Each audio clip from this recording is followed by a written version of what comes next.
White House wants Congress to spend 6 times more on Ukraine than border, fentanyl crisis and new request.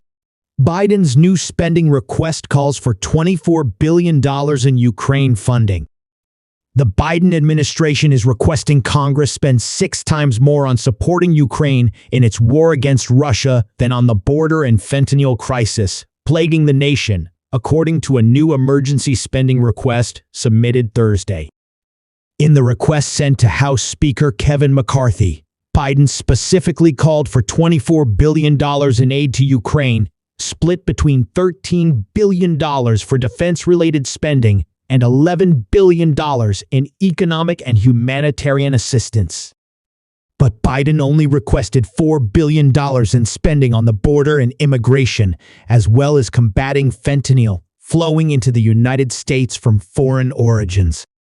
The total combined amount of the request reached roughly $40 billion. The additional spending request comes after Congress approved $48 billion in funding for Ukraine in December, prior to Republicans taking control of the House of Representatives.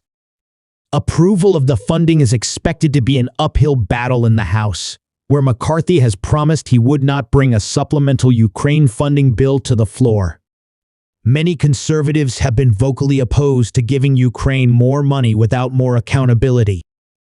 Last month, 70 House Republicans voted for an amendment in the annual defense bill that would cut off all funding to Ukraine.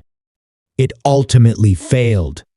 The request also comes as mass illegal crossings have continued to surge on Texas' border with Mexico, with all sectors either at overcapacity or about to hit the maximum number of immigrants they can hold.